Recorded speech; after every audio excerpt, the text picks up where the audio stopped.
Bonjour et bienvenue dans cette nouvelle vidéo. Aujourd'hui est un grand jour. On attaque un sujet que j'attends depuis très longtemps. C'est la mezzanine. Bon, vous allez me dire, c'est pas une surprise, c'est marqué juste au-dessus dans le titre. On tente un nouveau fonctionnement dans cette vidéo avec beaucoup de rush au début et ensuite les explications qui viennent plus tard. Vous allez voir, toutes les parties de cette vidéo ont été chapitrées. Si ce modèle vous plaît, n'hésitez pas à le mettre en commentaire. Et s'il vous plaît pas, mettez-le en commentaire aussi. Bon, en tout cas, je resterai jusqu'à la fin parce que bon, à l'heure où je fais cette intro, en fait, la mezzanine, j'ai déjà faite. Elle est là, juste là. Et franchement, c'est un petit bijou. Je suis assez fier de nous. Bref, on peut peut-être lancer la séquence. Vous avez cru, hein? Eh ben non, c'est au deuxième.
C'est pourquoi ça s'appelle une clé à laine? Je sais pas, il y a une histoire avec les moutons.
Je crois qu'on peut dire que c'est une mission bien réussie. Le bureau a beaucoup avancé. C'était une pièce qui était restée à l'abandon pendant un moment. Mais là, depuis qu'ils ont fait la plomberie ici, on a charbonné. On a juste fixé la première plaque d'OSB le long du mur pour pouvoir en fait refaire reposer la cloison dessus tout simplement. Je voulais laisser ouvert ici le temps de faire les bandes pour avoir accès plus facilement là-haut.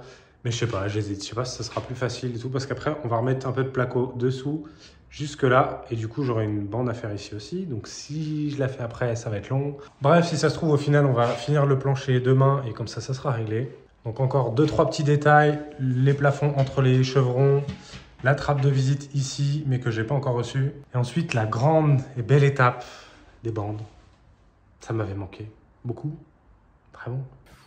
Bon, donc cette pièce, ce sera notre bureau. Ceux qui nous suivent sur Insta savent que cette pièce a été sujet à de nombreux débats avec celui qui se tient derrière la caméra. Donc, on a pris la décision de délimiter la pièce en 2 endroits différents. Et pour la délimiter, on va mettre des claustras qui seront à ce niveau-là. Comme ça, on aura une pièce bureau pour monsieur, surtout. C'est pour mettre un PC gaming. En vrai, il va vraiment falloir que j'intervienne sur cette pièce parce que sinon ça va être la pièce Jackie Tuning, je pense qu'on n'est pas prêt. Hein. Ni vous ni moi. Et donc pour la deuxième partie bureau, et ici ce sera plutôt une partie un petit peu cocooning. Donc voilà, on va voir comment on agence ça. Donc dans ce coin cocooning, il y aura l'échelle aussi qui viendra se mettre, mais on a pris la décision de prendre une échelle rabattable pour que ça perde le moins d'espace possible. Et dernière petite chose, on va se servir de ce coffrage aussi, qui sera beaucoup moins haut puisqu'il y aura la chape. On va se servir de ce coffrage pour venir construire un meuble sur mesure, sur le dessus, mais vous verrez ça dans les prochaines vidéos. Bon, en regardant les rushs hier soir, je me suis rendu compte qu'on a oublié de vous parler de certaines choses dans le bureau. Comme vous voyez, au final, hier soir, j'ai mis tout l'USB comme ça, terminé. Donc au final, je sais pas si vous voyez bien, mais il y a des câbles qui sortent un petit peu au milieu du mur comme ça. En fait, c'est des câbles qui vont servir pour passer les arrivées électriques, par exemple de la télé ou des écrans du PC. Le but, c'est qu'il n'y ait aucun câble apparent. Du coup, je sais pas si on voit bien à l'écran, mais il y a un trait de crayon entre là et là. Et en fait, il y a des renforts partout pour poser les écrans de PC. Et il y a la même chose ici pour une petite télé qu'on mettra ici. Donc là, il faudrait qu'on plaque le dessous de la mezzanine avec des cornières et du placo. Sauf qu'il me manque des cornières. Je pourrais couper un rail en deux pour faire des cornières, sauf qu'il me faut aussi les spots. Parce qu'ici, j'ai besoin de spots extra plats parce que je veux perdre le moins d'espace possible pour qu'on voit les chevrons. Et j'ai oublié de les commander, donc ils arrivent dans 3 jours, je crois, un truc comme ça.